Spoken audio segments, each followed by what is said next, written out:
7:16, so apologies for the late start. Really nice to see everyone this morning. Good morning to you, if it is morning where you're tuning in. I do know that we've got a little bit of backlog on the waiting room, so we're just trying to sort that out. So apologies if anyone had trouble getting in. Just wanted to welcome you first of all, and say we've got a great morning. We've got something special. I think something special that's really going to help us and equip us this morning. By the way, I just wanted to mention a number of people have asked about recordings. We have been recording everything and popping it on YouTube. So Paul's going to make sure we send that link out in the list, so you can go back, watch. I think we've got about 9 recordings on there now, which has been really cool. So I was going to ask really quickly, Stu Hawkins. Stu, are you there? Can you quickly unmute and say hi? Hello. Hey, Stu, how are you? Now, mate, you oversee, and you've been running a Business Connect in North Sydney for the last year or so. Could you tell us quickly about that?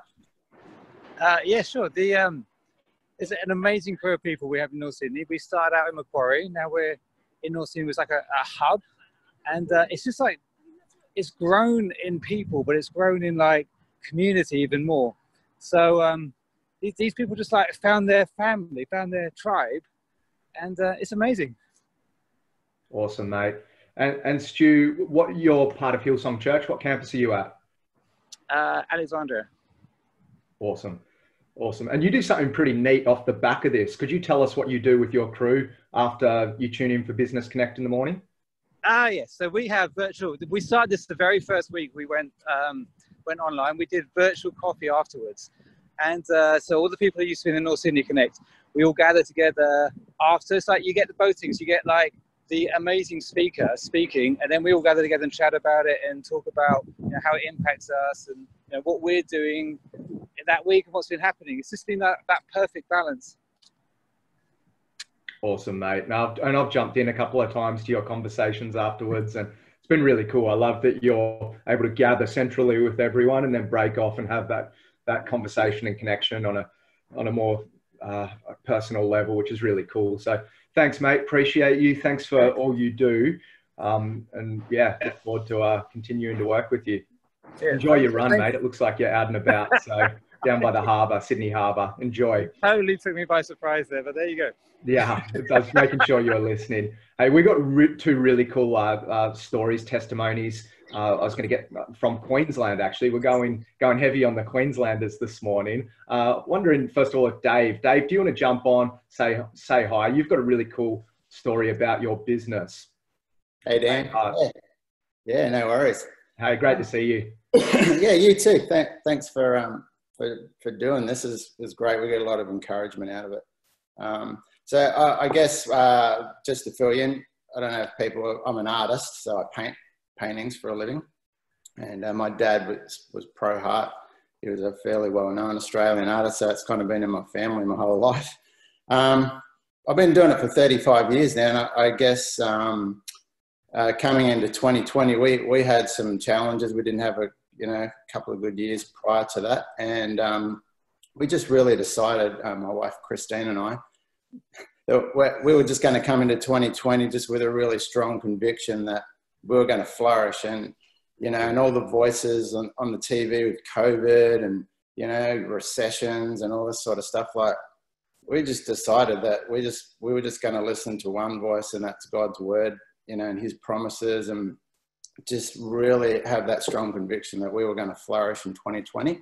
And so I guess the challenge for us, art is a luxury item, and it can be one of the first things. You don't need a painting. It can be one of those first things people stop buying. So, as you can imagine, we were a little bit anxious about what was going on in the economy. So we just really prayed. We just said, we just believe that we're connected to the resources of heaven. You got a plan for us. And despite, what we're seeing in the economy, we just believe you can give us Holy Spirit inspired ideas and, make a way for us. And so all the galleries closed up. And so I paint and supply galleries. And so I suddenly had nowhere to sell my stuff other than online. And as an artist, when I send paintings to a gallery, they take around 50% commission. I know a lot of people out there are going to go, what, 50%? But that's just what happens. And so Christine and I were just praying, and we just said, God, just give us a way to like come through this. And so she's the brains of the outfit, so I'm not going to take not going to take that glory. All the glory to God. He just gave us great ideas. And so what we decided, we're going to just give that 50% off, pass it on to our customers, because the galleries were all closed. So we thought, well, we're still going to make the same money we always make, and our customers are going to do really well. In 35 years, I've never done a sale, and it's what's kept the prices of my work really high. And so we just said, you know, during COVID, keep my studio open. This is really rare. We're going to give you 50% off. And we sold in 6 weeks, was it a year and a half? Year and a half's worth of sales. A year and a half's worth of sales. And I've got commissions now that I'm going to be painting up until, what do you think, November? Mm. So it's just been like, we've never seen anything like it. And so to give you an idea, like some of those paintings that we're selling were like 18,000, 16,000, 12,000, 9,000, 5,000.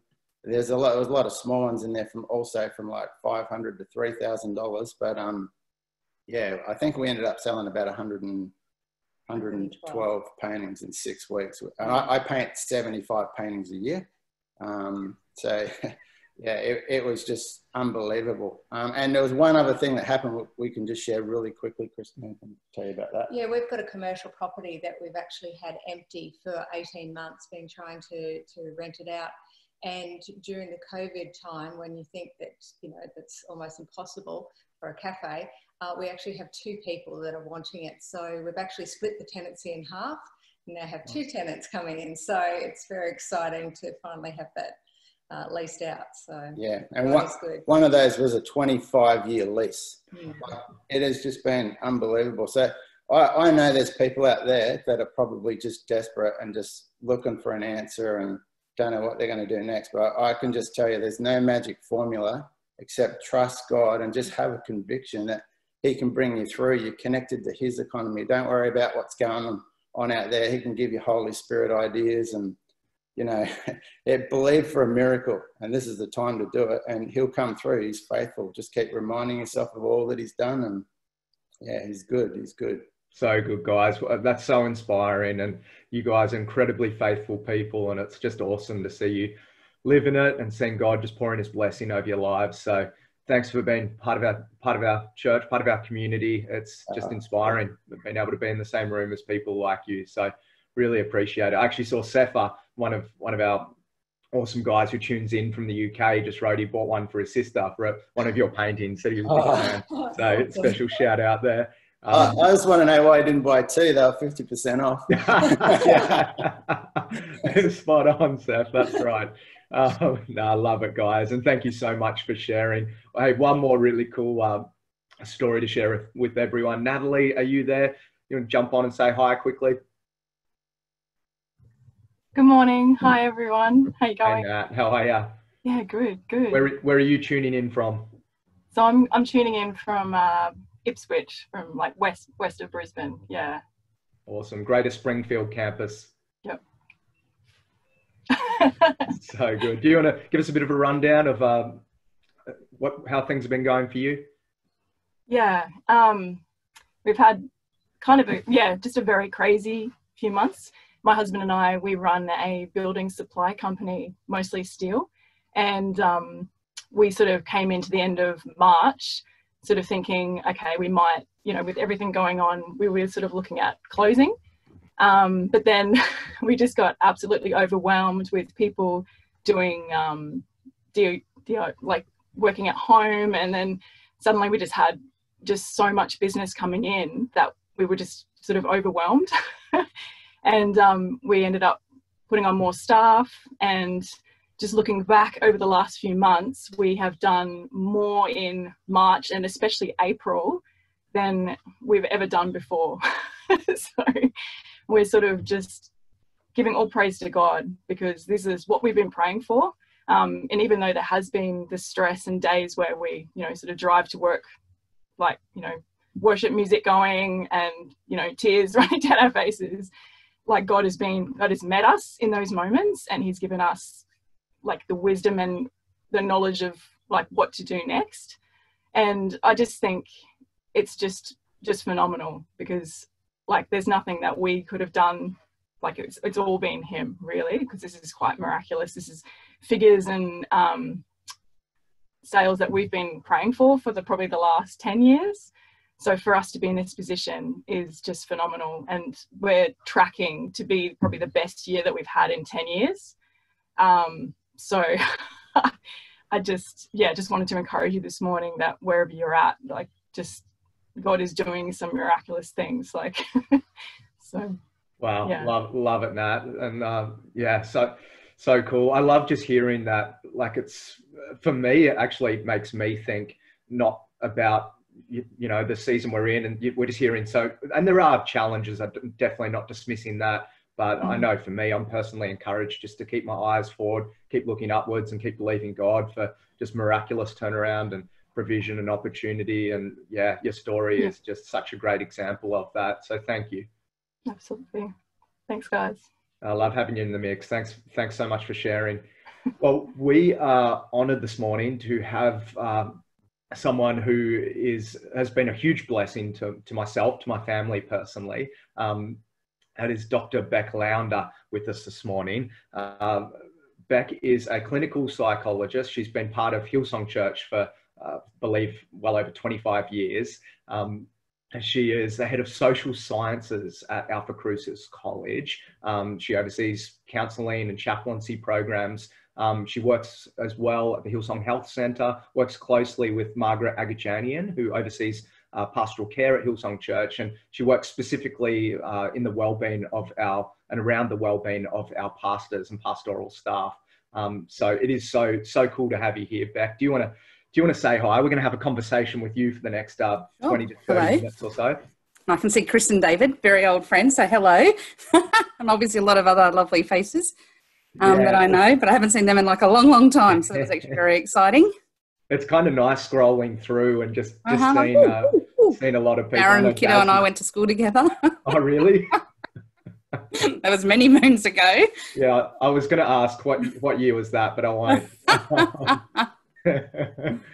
So good. And what part of the country are you tuning in from, Beck? Oh, I'm from Hills. So I live in Borkham Hills in Sydney. So that's right. Now, been at Hills campus, over 25 years now. So exactly. And now I put a basketball ring up for you at your house about 3 years ago. I wanted to ask, is that still standing? That's still well, you know what? It actually became part of my youngest, who's 11, his school exercise when he was studying from home, or when we had the online experience happening, and he would go out and he actually was writing that on his little, I've done exercise card for school. So still getting used, Dan. Yeah, good. Hasn't had any Shaq dunks ripping it down or anything like that, which is good. No.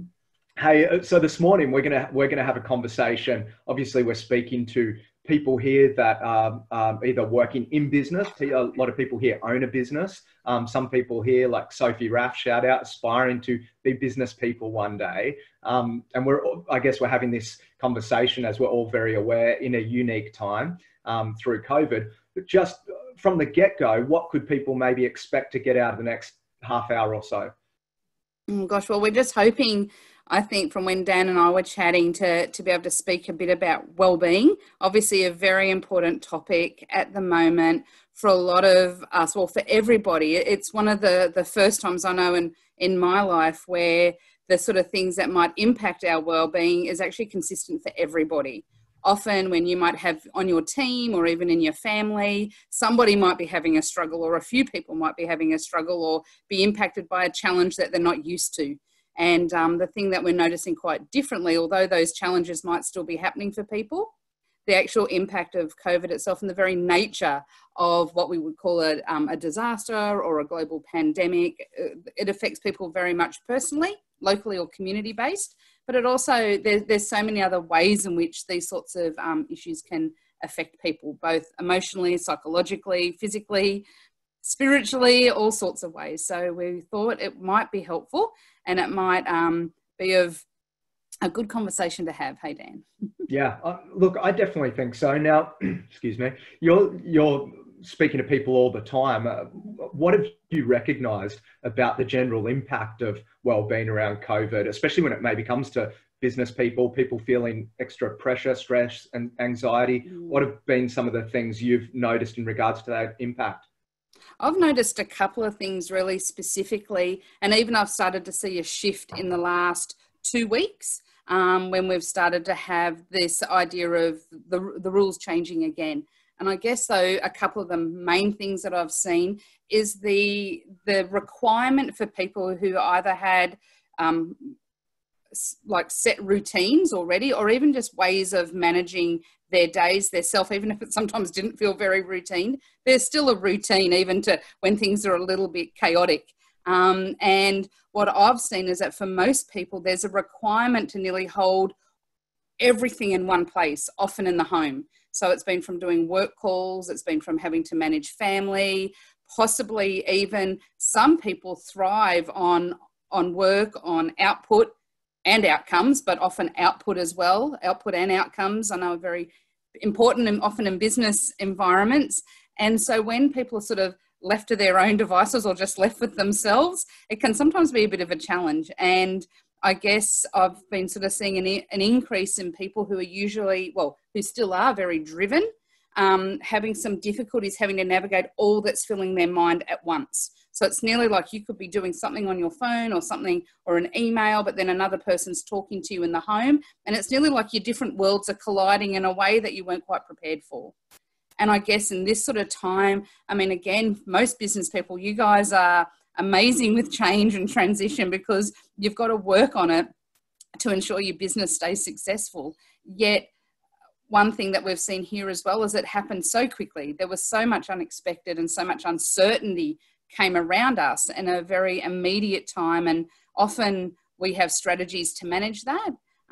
But this time round, it's sort of been suggested just with the level of uncertainty and even uncertainty that still exists, that's had an impact on people's well-being and even their capacity to manage distress. We often talk about having a certain window of tolerance. And I mean, I can chat about that now or a bit later, but we know in these sorts of situations, especially in, you know, like environments where there is significant trauma, which is what we are in at the moment, even if we might not all feel it on a personal level, just being exposed to so many people's distress or having to hold the distress of team, possibly of people losing jobs, families having to work in a very different way. All of that, it all fills our mind. We're trying to problem solve constantly, and that sort of thing can take a lot of our emotional energy, and it can take a lot of our mind space or even heart space or spiritual part of our spiritual self, where normally you might have been able to feel that you could hold like a certain number of tasks in a day, and now you get off the phone and you might not remember 3 or 10 of the things you said you were going to do when normally you could. And we just understand that that's most probably an impact of this time. I've got many charts, but it's and diagrams, but it's yeah, I would say that one of the main changes I've seen is the challenge of uncertainty and the number of immediate changes, the increase in unknowns and this immediate change. I've also seen some people really thrive, in addition to possibly increases and improvements in business, but also they're the unknown part of themselves that's really being able to see how they could transition through this time and how they could actually allow it to be a time when there's, they've seen maybe parts of themselves shine that they might not have known was a real strength.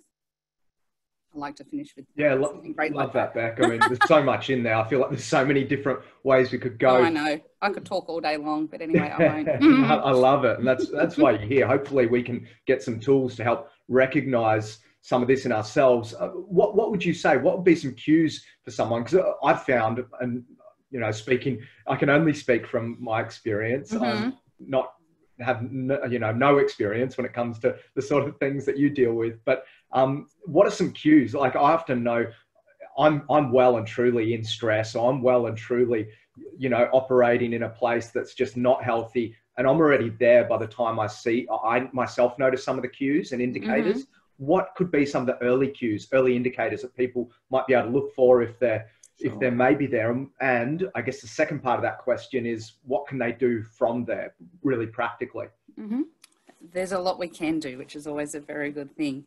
I guess one thing is actually understanding, like this idea before I just mentioned of this window of tolerance. It's kind of like we all have this capacity of how much information we can take in and how much even emotionally we can hold. I'm not sure if people want to raise their hands at all, but has anybody felt a bit of a difference at all? That, I mean, you might have information coming to you, but you're just not too sure how to hold all of it when maybe in the past you could. And that might even be an example that some people are experiencing. Now, window of tolerance is what happens is when we're unable to handle it anymore, a little bit of like what you were just saying, Dan, we go into either a hyper space, we can call it, or a hypo. And a hyper aroused state is really where we move into, people might have heard that flight or fight. It's nearly like we sort of can operate in this supercharged space. But what's happening, it's really happening out of our survival space. We're not fully present when we're in that one. And that's when people might find themselves snapping a little bit. You might be driving and not even knowing how you got from point A to point B. You could be trying to make decisions, but there's not sort of, you can't find that space for reason. And that could be one example. Another is actually, or people might start engaging in some pretty unhealthy habits to deal with the emotional distress that they're feeling. We also have what we call hypoarousal, which is down the bottom, which is where people start to disconnect. So if you're someone who goes a bit silent, it's nearly like when you're disconnecting and people might be talking to you, you might find yourself sort of zoned out on a TV show or zoned out on your phone. There can be a broad range of ways, but it's our ability to try to manage the distress that we're going through. And so often we hear terms like stress, anxiety, and stress really is this whole body, this whole person response.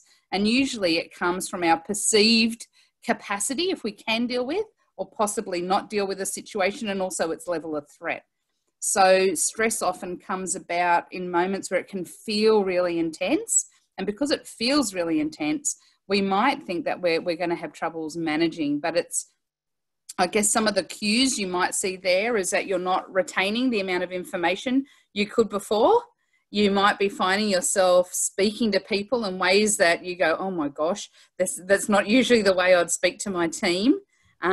You can also, I've got down here, if you see, okay, withdrawn. You can see there's just a broad range of ways we can go. We also always look at factors around what's happening within us, what's happening between us and others, okay, and also the context we're in. And that's been one of the significant things at the moment, is seeing ourselves possibly in a work context, because work, home, everything's in one place. So our ability to even have a work self and a home self could be a little challenged if people do that. And that can end up with, especially if you've got kids at home or other people at home where there's possibly a whole lot of emotion, we might be feeling a little distressed even in how we're managing that. So I guess other cues with the withdrawn one would be even when people either are avoiding conversation with people, disconnecting. I mean, obviously a significant thing we're seeing an increase in, and I don't think Christian people are necessarily can be a risk as well, as around alcohol use or use of substances or other things that people might be trying to use to numb or deal with the distress that they're feeling. And again, it's those things. It's never about what it's more about then is if we notice any of these habits that might be forming, maybe some ones that aren't as helpful as they could be. It's about how do we notice it, and how do we actually sort of pause and reflect a little bit to nearly regroup, realign, because to actually start moving forward. Or if people are finding themselves lost on their phones, lost on their computers, hours in the study when they're not working, and you might be trying to get away from people for a while, binging on shows. I often talk about when people might be really into a series, there's a difference between being intentionally engaged in a show and wanting to watch the whole thing at once versus disappearing into a show because you really don't know, because you just can't handle your present space. And there's really two different, you could be doing exactly the same activity, but there's two different motivations coming behind for that. And it's really important we consider at the moment, because there's a greater chance our window of tolerance is going to be a little less at the moment, just because what's around us. And we've got to find ways to grow that again. And I would say for most people, and especially for you all who are in the business sphere, you guys would be very well practiced at having to adjust and having to transition.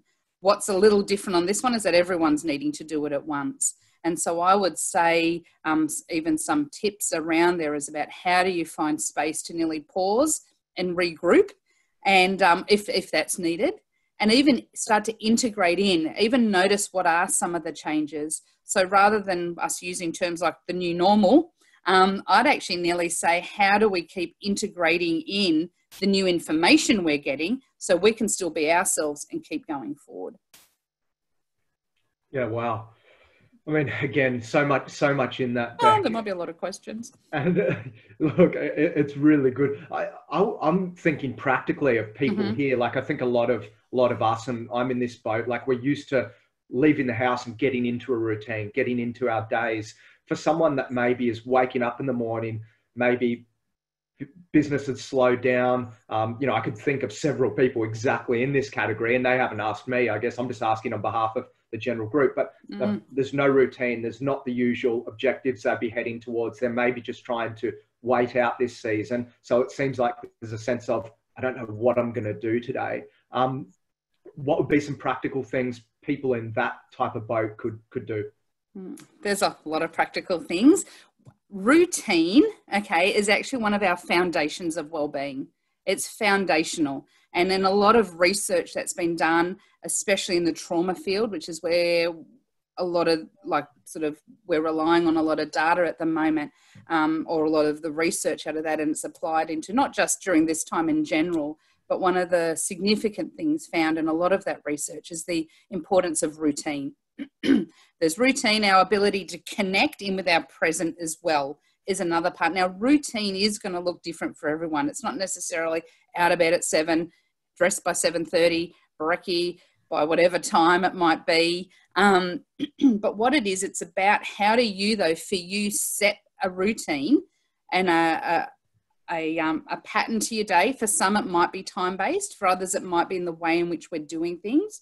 But if you usually get dressed for work in a particular way, I encourage you at the moment to keep getting dressed for work, even if you are at home. Now, if you're in a suit and tie, that might feel a little odd walking around the house, and your kid's going, geez, you're looking good, Dad. Or, Mum, you don't need your heels on at the moment. No, that's anyway, I'm short and I still don't wear heels. But it's about how do we ensure, like I've ensured that every morning I still get up, I have my shower, I get ready, I get dressed for work, and then I come and sit in front of my screen. But still, it's how do we keep some of those routines? Because again, at the moment, distress comes often in our question about how do we manage uncertainty. But prior to this, there was a whole lot of certainty in our life. So it's nearly like we've got to turn up the volume on what was already certain and keep that going even more so.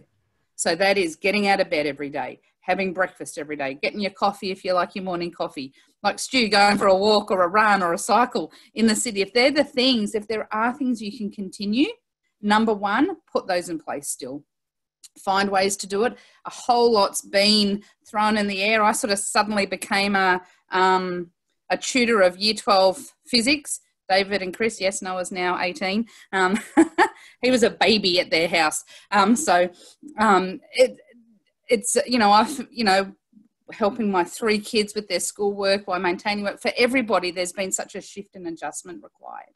So the things that are certain, let's keep those being certain. I think we can't underestimate the importance of being really intentional in our day-to-day activities. So even when you do have a cup of coffee, even when you do have something to eat, if you're doing exercise, again, exercise is really important, and sleeping well, those sorts of things. If we can do some of those, they just help keep us a bit more regulated.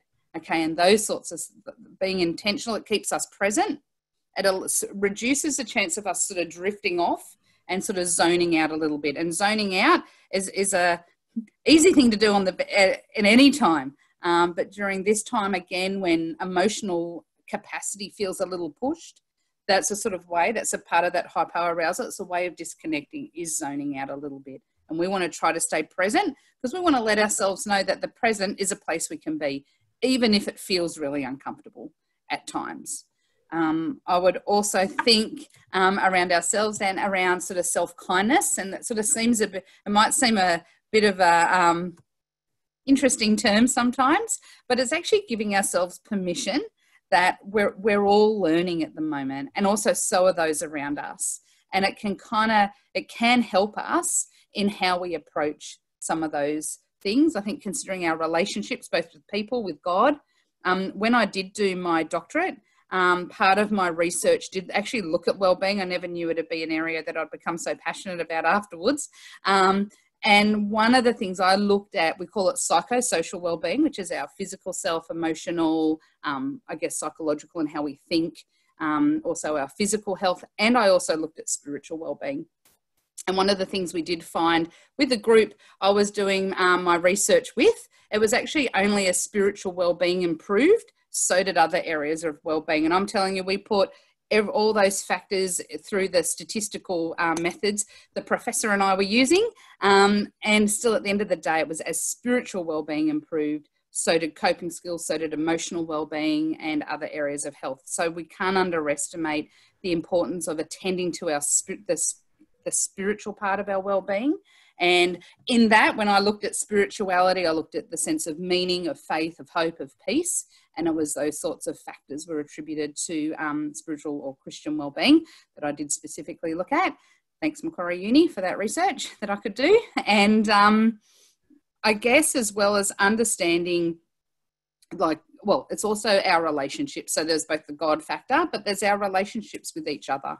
And I think sometimes it's just about pausing, noticing again what is the same, what's different. If we've got team, for a lot of people, there's staff have had to be put off.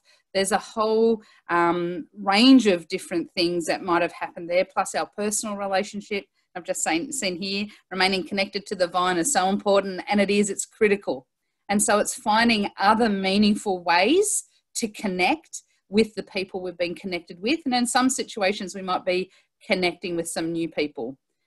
All those funny memes that go around are even memes about how we're now, do you know what I mean? The biggest skill is that if we can find a meme about COVID and share it with people,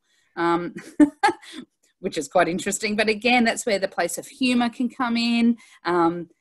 It's about also, I think, really being careful how much information about COVID, for example, we're being exposed to as well, using only reliable sources for our information, and using government sources. There's some fantastic resources around, and when we're looking at wellbeing, other groups like Beyond Blue, the Black Dog Institute, there's a number of places, and then for specific areas of health that have all got wonderful resources available for now. There's help sheets on a lot of these sites. And it's just, and again, most of them though talk about making sure you're having time just to come back to your present so you can look after yourself and your well-being. And I just think just being able to pause in your day and even noticing where you are, okay, this might sound really basic, okay, but it can actually be so helpful. For those with children, it can be immensely helpful for them, because one of the big things is that we're really wanting to work on their social and emotional health. Mental health is about our social and emotional health and well-being. And so it's about what can we, when we can, again, I talked about routine before, being able to connect with our present. And sometimes that's through our senses. It's the most easiest way we get to connect with now. And sometimes it's even what can I see, hear, touch, and taste. And when we can connect in, so sometimes it's even about pausing when you're having your cup of coffee. Notice what you're tasting. If you're sitting in your backyard, look around, actually take a moment, okay, to be present. And that brings you back into that window of tolerance, which is where you can integrate both the information you're receiving and you're trying to reason, okay, because that involves this part of us, okay, it's our, the part where we can reason and problem solve, and it allows us to be really, well, I can say fully integrated, but in our now. And I guess those sorts of things, I know that's some things, Dan and everybody, that we can do. There's some other resources, I'm not sure of the time, but there's one other strategy I have got, but I'm just not sure about time. Well, you could give it to us quickly if you like. Okay, I will.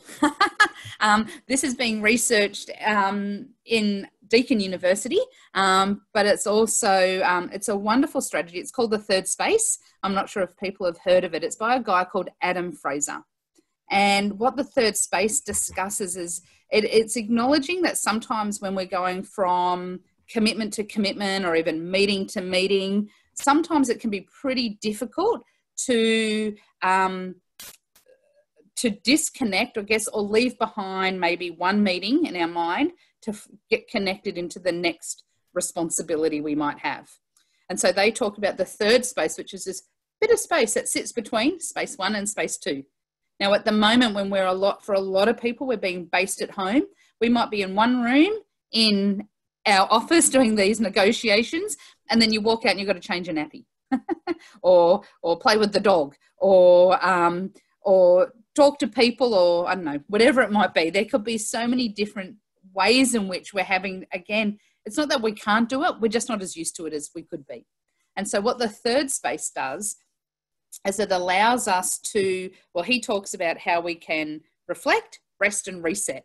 And the idea of that, sometimes it's when you're driving from point A to point B. If I've sometimes had a really big day at work, and I know when I get home, I want to be really present for my husband and kids. What I'm going to do is I actually really do practice this, because I find it helps me leave behind what I need to leave behind, finish that off, tie it off, and then get ready for this next space I'm coming into. And so the idea there is that when they talk about reflect, it's actually as you're either, it can sometimes just be a mental process. It can be a physical thing we speak out, I guess, as well. It's about how we actually say, you know what, I'm going to, like, what were some good things that happened in that meeting? Is there anything I need to come back to? It's making a mental note, but it's also what went well. Usually we take with us, you know, oh gosh, I still need to do this, I still need to do that. But it's about how we can pause and leave space 1 where space 1 needs to be so we can come back to it. And often we might do this in business quite well. At home, it might be different. And then rest is actually doing some breathing, doing some things to calm yourself. Even oh man, people find stuff quickly. That's great. Finding space is just to do some breathing, okay? And we talk about either in for 5, out for 5, in for 4, hold for 4, out for 4. There's a number of different ways. Again, what that does, it helps us to become physically present again, or physiologically present.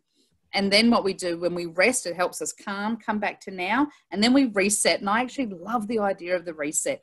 It's about how we intentionally, okay, again, that word intentional, think about how we're now going to re-engage into the space we're going into. How is it that I want to come now, when I say walk out of a room in the house now of doing work, or doing like having a clinical or therapy, doing some therapy work, or even just some teaching, whatever I might be doing, how do I now want to be when I walk out of this door? And it's how I want to intentionally, how do I intentionally want to engage in now with my family, or possibly it could be meeting to meeting. But what it does do, it actually allows you to have a bit of space, even emotional or psychological space, between the different commitments we have. And we reset and we go, how is it that I want to be now going into wherever it might be next? And that's what this idea of the third space is. Sometimes it's when you're driving home from work. For me, sometimes it is every noise is off in my car, or sometimes I like to listen to the comedy sort of talk back. That gives me space. I actually, as much as I can, I do not take calls while I'm driving from work to home. Because it's giving me space to finish my day and to finish it well. Because I know, and in any work setting, the more I have time to actually pause and invest into my well-being, the better I'm going to be the next day I come back to work. Yeah, wow. It's going to actually allow me to be a lot healthier, me with the people I work with, and I can give a lot more when I know I've had the opportunity to actually, I guess, you know, ensure I'm keeping well. And at the moment, it can be, it's definitely tricky. I can take call after call and nearly forget to do some of these things too. However, when we can pause, okay, there's nothing wrong with pausing, okay? It doesn't mean we're necessarily stopping. Sometimes we need to stop as well. But when we can pause, okay, and just bring ourselves back to now, because sometimes it can be very, very easy, I think, to actually live in a hyper aroused state, especially business people who are go, go, go. And because it's like, we just have to get it done. So the more we can practice, when we come back to a more present state, it actually will help us be a lot more engaged in a lot of what we do. And at the moment, I guess the biggest thing at the moment into it, well, thinking of COVID and those sorts of things, is that there has been a significant shift in our world. But hey, we can shift and move. We're flexible people. We're adaptable people. We're creative people. And that's been put in us. And resilience, one of the significant aspects of resilience is our ability to contribute, to participate. And one is actually about creativity and adaptability. And I always think and throw a bit of kindness in there as well for ourselves, that it's a journey. But there's some things I think that can help us with our wellbeing. Yeah, wow. Brilliant, Beck. Thank you. That was really, really good. Something I noticed, like, a lot of people have been talking about the Last Dance documentary, Michael Jordan, and something in the last episode that really stood out to me was one of the commentators on that documentary actually said the one thing about Michael was he's always so present in every moment. And here you had a high achiever who had a lot of faults, by the way, who definitely wasn't perfect, and but it was just the ability to be really present and in every moment that really stood out to me. But even you saying that, coming down from that state of hyper arousal, I notice when I get in go, go, go mode, and especially if, I'm dominating things, whether it be business or whatever it might be, I'm operating there, and it can be hard to pull myself to actually ground, pause, come into that space. So everything you said there was very helpful for me. I feel like, again, so much, and I know you've got so much more you could say, so many things we could touch on. Just as we finish, we'll wrap, we'll bring it to a close at 8, but just in the last minute, if people wanted to, from here, say people are like, yes, all right, what do I do? What do I do now? I want to learn more about this. I noticed some people put some cool information in the chat there as you were speaking, referencing some of the things you had mentioned. But any just last thoughts for a next step for people out of everything you've said? I think, excuse me, sorry. I think it's about like chatting with those close to you about how you might want to put some of these things into practice. Letting Dan know if you need access to more resources. I think as well, for people who are having a hard time, and professional support is actually like community here is that every community is so important. And sometimes one aspect of community is actually reaching beyond our usual group that we might go to. And getting professional help or support. It's like someone would come to you for business support, or possibly for to buy a product or to get access to what the goods or the services you might offer. And I guess professional support has often, unfortunately, especially when we're looking at wellbeing and psychological health, has often had quite a stigma attached to it. But I do think there's nothing like reaching out for support. And even if you're strong and you want to be stronger, that's actually one way psychology itself is actually really going at the moment, which is exciting. But I guess knowing that there's a lot, and this isn't a plug to come see me at all, it's about how you can access support that's available for you. There's information, so some of those websites are fantastic, because again, there's a whole lot of new around us. So let's get this new information we need, and so we can know how to integrate that to keep moving forward. So I think, yeah, chatting to your community, chatting to your people is actually really important. But sometimes, even in that environment, especially at the moment, because everyone's affected by this, a little bit of extra support sometimes needed, be it for yourself or for family members. And I can just encourage you, the more we can get people accessing support earlier, the earlier the better. Early intervention, prevention work, time and time again, the research demonstrates in a broad range of health areas that it actually leads to much better outcomes. And there's research being done with Monash Uni at the moment around health and wellbeing during COVID, and there's definitely been an increase in reported challenges with wellbeing for those that usually would report that they're fine. from a wellbeing perspective. So again, the federal government even last week put a lot more money into mental health and emotional health support. So it's actually acknowledging that the more we can get into this earlier, if people do need that kind of support. Sometimes I've been doing a lot of work at church with our teams. So I jump on with a team like you guys, and we do some, like we've been working on how do we actually develop as a team during this time, especially in a different context. But how is it that people can tend to themselves as well? So the more proactive people can be, I think, in this space, the better. Love it. Yep. Big takeaway. Let's always be committed to improving, to becoming the best version of ourselves. And as a church, we're here to help, here to serve. So definitely always reach out, see how we can help you take your next step. Beck, could you pray for us as we close? Yep, definitely. I'd love to. Thank you. Lord, we just pray and we thank you for this time we have together today.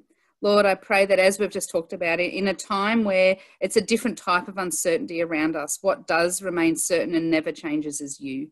You are our foundation. You are a fixed point that we can always come to and we need to be with, that brings absolute truth to us. And so, Lord, I pray that we can continue to come to you. Lord, I pray that your peace, that your truth would be, that everybody can reach out to you and experience that. But Lord, I pray that your peace and your I don't know, the truths that you have for everybody is evident in everyone's lives. And Lord, I also pray that people can continue to reach out to those around them and actually just know that you are with them, but those that they're in relationship with are there for them as well. And Lord, I just thank you for this time. I pray blessing over everyone's day to day and the rest of this week. And we just thank you that we can come together in a community such as this. Amen. Awesome. Amen. Thanks, Beck. We greatly appreciate you. Can we give her a round of applause?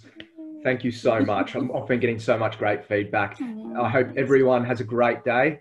Remember, we're gathering tonight to pray. It's one of the absolute highlights in our church during this season, 7 o'clock with Pastor Brian and the team.